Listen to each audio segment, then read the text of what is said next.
अभी मैं आ चुका हूँ डिब्रूगढ़ रेलवे स्टेशन में और एक दुखद घटना के साथ इस वीडियो को लेकर आपके सामने आया हूँ।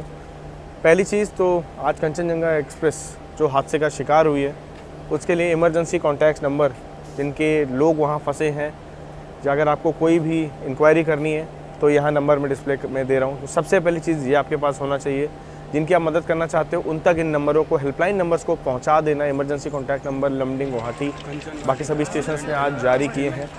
कंचनजंगा एक्सप्रेस जो कि अगरतला से सियालदा के बीच में चलती है, ये ट्रेन आज न्यू जलपाईगुड़ी के पास हादसे का शिकार हुई है, रंगापानी स्टेशन के पास सुबह 9 बजे के करीब। और इसमें ट्रेन की कोई गलती नहीं थी। पीछे से आ रही गूड्स ट्रेन के लोको पायलट ने सिग्नल ओवरशूट किया, मतलब सोच लीजिए सिग्नल रेड था, फिर भी उन्होंने गाड़ी आगे बढ़ा दी और पीछे से वो ट्रेन कोलाइड हुई है, गूड्स ट्रेन आके कंचनजंगा एक्सप्रेस में कोलाइड हुई है। एक बात आप लोगों को बताना चाहूँगा, कल मैं सिलचर में था सुबह सुबह, मेरी रात की ट्रेन सब कैंसिल हो गई थी, तो सिलचर से मैं बदरपुर आया अगरतला इंटरसिटी में, और फिर मैं बदरपुर से कंचनजंगा एक्सप्रेस इसी ट्रेन में बैठ के आया। मेरा टिकट था सियालदा तक, पर मैं इससे उतर गया। मेरे मन में पता नहीं क्या चल रहा था, मुझे डिब्रूगढ़ आना था, राजधानी करने की इच्छा हो रही थी, बहुत दिनों से नहीं किया, मानसून अच्छा चल रहा है, ये सोच करके कि मैं इससे उतर गया लमडिंग रेलवे स्टेशन में। और हुआ ये कि जो HCPV लगते हैं ना, जो पार्सल वैन लगते हैं, जब ट्रेन खुलती है अगरतला से तो आगे तरफ होते हैं, लमडिंग में एक बार होता है रिवर्सल, तो ये पीछे की ओर हो गए। तो समझ लीजिए जब NJP जा रही थी गाड़ी तो हाई कैपेसिटी पार्सल वैन जो है वो पीछे की तरफ थे जब एक्सीडेंट हुआ है। ये सभी डिटेल मैं आपको इसलिए बता रहा हूँ क्योंकि पहली चीज़ तो मेरी किस्मत अच्छी थी कि मैं वहाँ से निकल पाया, और मेरे मन में क्या था पता नहीं, भगवान की दया थी कि मैं वहाँ से निकल पाया। पर इस हादसे में 5 से ज़्यादा लोगों ने अपनी जान गंवाई है आज, और 25-30 से ज़्यादा घायल हैं। ये केवल सरकारी आंकड़ा है, इससे 4 से 5 गुना चीज़ें कैजुअलिटीज़ वहाँ हुई होंगी। हाँ, पर एक अच्छी बात ये रही है कि जो हाई कैपेसिटी पार्सल वैन जो 2 लगते हैं जिनकी मैं बात कर रहा हूँ, ये पार्सल वैन्स पीछे की ओर थे, तो पैसेंजर्स की जान कम गई है, उन पे ज़्यादा नुकसान पहुँचा है। और कहा जा रहा है कि जो मालगाड़ी यानी गूड्स ट्रेन के जो लोको पायलट सर थे उनका देहांत हो गया है, साथ में गार्ड साहब की भी देहांत की खबर आई है। मैं श्योर नहीं हूँ, अभी जो भी खबरें आ रही हैं सब न्यूज़ के थ्रू आ रही हैं, तो मैं आप तक केवल जानकारी पहुँचा रहा हूँ, मैं मेरे एक्सपीरियंस बता रहा हूँ। रूट ये क्यों बंद हो गया था, बदरपुर वाला लैंडस्लाइड वगैरह हुआ था और मैं सिलचर पहुंचा था, मैं खुद फंस गया था वहाँ पे। वहाँ से निकला हूँ जैसे कि भाई कंचनजंगा एक्सप्रेस एक चल रही है, इससे निकलते हैं। भाई लैंडस्लाइड वाले एरिया में कुछ नहीं हुआ ट्रेन को, और जहाँ नॉर्मल है, जहाँ प्लेन सरफेस है, जहाँ सब कुछ नॉर्मल है, वहाँ जाके ऐसा हादसा हो रहा है, तो ये दुखद घटना है। ये रेलवे की ही चूक है, सरासर रेलवे की चूक है, चाहे गलती किसी से भी हो, गार्ड से हो, पॉइंट्समैन से हो, या किसी भी स्टाफ से हो, रेलवे का नाम आएगा क्योंकि सब रेलवे के एम्प्लॉई हैं। तो गलती सरासर रेलवे की है और भुगतना पड़ रहा है पैसेंजर्स को। जैसे ही ये खबर न्यूज़ में आई, जो लोग मुझे जानते हैं, व्हाट्सएप स्टेटस देख रहे थे, सब ने कॉल करना शुरू कर दिया। मैं समझ सकता हूँ कितना आप लोग के मन में एक दूसरे के प्रति लगाव है, चीज़ें हैं, इसलिए हेल्पलाइन नंबर्स दे रहा हूँ मैं, ताकि आपके भी कोई परिजन या जान पहचान के लोग गाड़ी में ऑनबोर्ड रहे होंगे, आपको उनका हालचाल जानना है, उनका नंबर नहीं लग रहा होगा, कभी कभी ऐसा होता है, दिक्कतें आती हैं, तो ये हेल्पलाइन नंबर्स हैं, इन पे कांटेक्ट करें।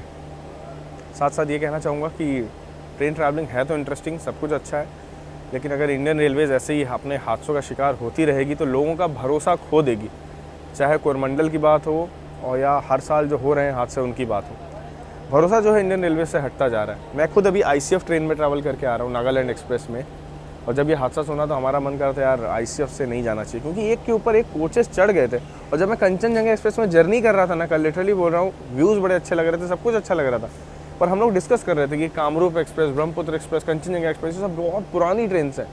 मतलब ब्रह्मपुत्र और कामरूप को तो LHB कोचेस मिल गया, अभी तक इसको क्या मतलब कंचनजंगा एक्सप्रेस को नहीं मिला था, बल्कि डेली ट्रेन है और भर के चलती है गाड़ी, वो चीज़ है मेन चीज़। LHB कोचेस होते तो एक दूसरे के ऊपर नहीं चढ़ते, इतना बड़ा जो हादसा है ये बच जाता।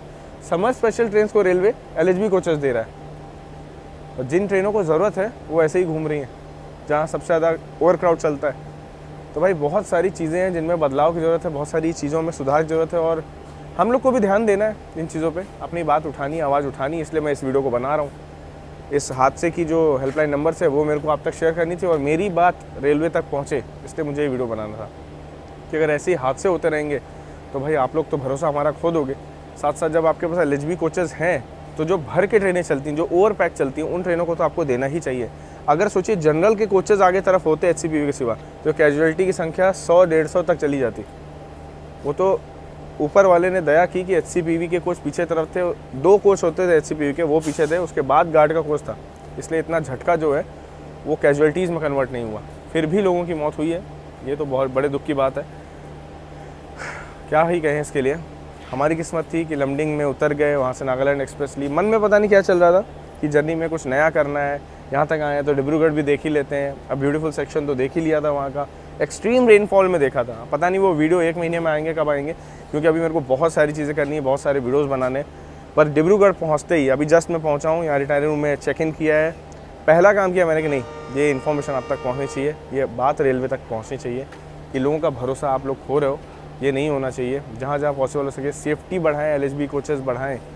और अब क्या गलती रही है लोको पायलट सर की, क्या गलती रही है आप लोग जानते ही हैं। वैकेंसीज़ का क्या इशू चल रहा है, लोको पायलट सर लोग ओवर टाइम कर रहे हैं।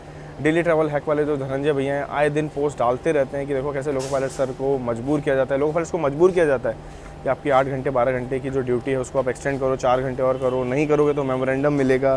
पता नहीं क्या क्या चीज़ें होती हैं रेलवे में। तो इन सभी चीज़ों का ध्यान तो रखना ही पड़ेगा भाई, रेलवे को ध्यान रखना है। अगर लोको पायलट्स वगैरह को प्रॉपर रेस्ट मिलेगा, सब कुछ प्रॉपर रहेगा, तो ऐसे हादसे होंगे ही क्यों। अगर स्टाफ को प्रॉपर रेस्ट मिला है, सब लोग प्रॉपर काम कर पा रहे हैं, तो सिग्नल ओवरशूट क्यों करेगा कोई। अगर मान लो उन्होंने ड्रिंक किया है, मैं ऐसा बोल रहा हूँ, ऐसा कोई सबूत या कुछ आया नहीं है, मैं बस एग्जांपल दे रहा हूँ। मान लो किसी लोको पायलट ने ड्रिंक किया हुआ है, तो उसकी चेकिंग अच्छे से होनी चाहिए।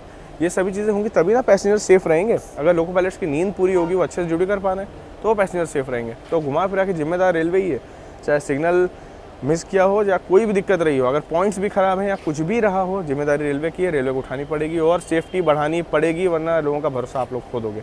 चलिए वीडियो को एंड करते हैं, मिलते हैं जल्दी नई वीडियो में।